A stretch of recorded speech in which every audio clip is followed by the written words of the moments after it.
தனிப்பட்ட கருத்து அது. அதெல்லாம் அவர் கருத்தை நாங்கள் பெருசாக எடுத்து போகிறது கிடையாது.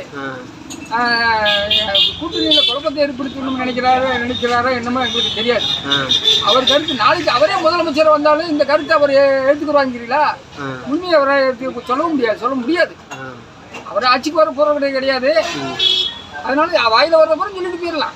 நிர்வாகம் நடத்துறவங்களுக்கு தான் இந்த இது தெரியும், நடத்தி பார்க்குறவங்களுக்கு தான் தம்பி தெரியும்.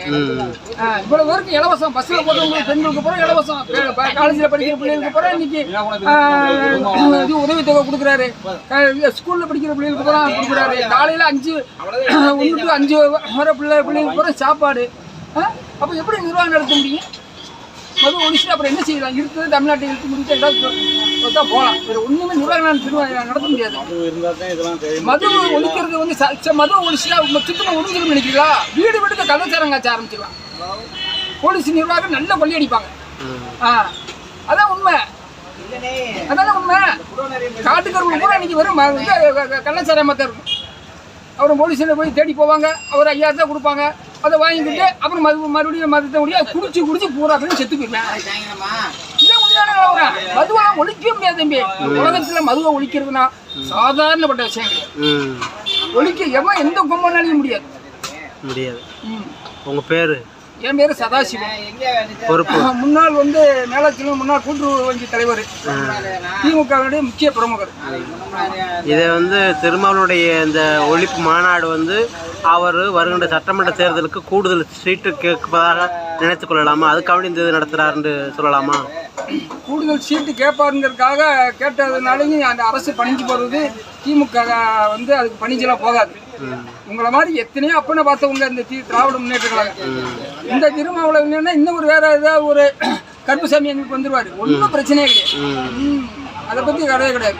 எங்களோட இருந்தா அவர் அடுத்த 2026 கூடுதலான சீட்டு வாங்கி கௌரவமா இருப்பாரு. எங்களை அன்னியில அவர் போனார்னா ரொம்ப தர்மசங்கடமான சூழ்நிலைக்கே போயிடுவாரு. இது நிச்சயம் இதான் நடக்கும். அவர் எடுக்கிற முடிவு மிரட்டி பார்க்குறாரு. ஆனால் அது மிரட்டுறதுக்குலாம் தலைமை ஸ்டாலின் அதுக்கெல்லாம் அவர் அடிபணிய மாட்டார். முதல்வர் தலைவர் அவர் மிரட்டலுக்கு பயப்படவே மாட்டார். திமுக பயப்படாது. உள்ள விழுந்து காரியம் பார்த்தா அதிமுக திமுகவோட 3வது பெரிய கட்சி நாங்கள் தான் அப்படின்றாரு. அது விஷயம் அப்படிலாம் அது ஒரு சாதி அரசியல் மாதிரி தான் மக்கள் இன்னும் நினைக்கிறாங்க.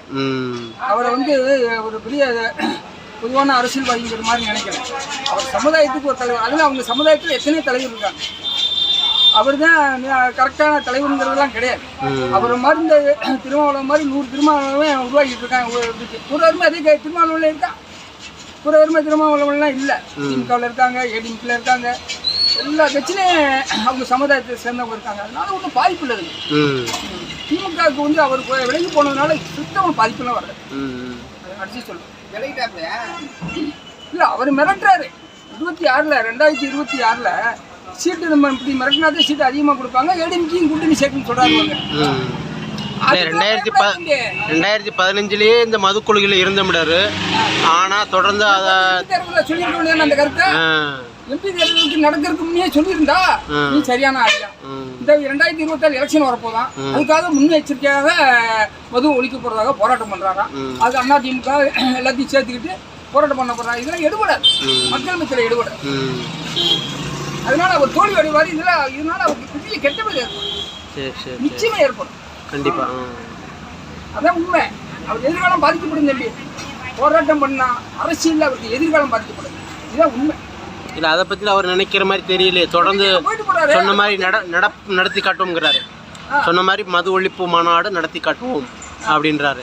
நீங்கள் சொல்கிற பார்த்தா அவர் அப்படி தெரியலையே. மது ஒழிப்பு மாநாடு நடத்தினாலும் அவர் ஏதோ 2026 சீட்டுகள் அதிகமாக வாங்கி மிரட்டி அரசியல் பண்ணலான்னு பார்க்குறாரு. அது எடுபடாது. Okay, thank you.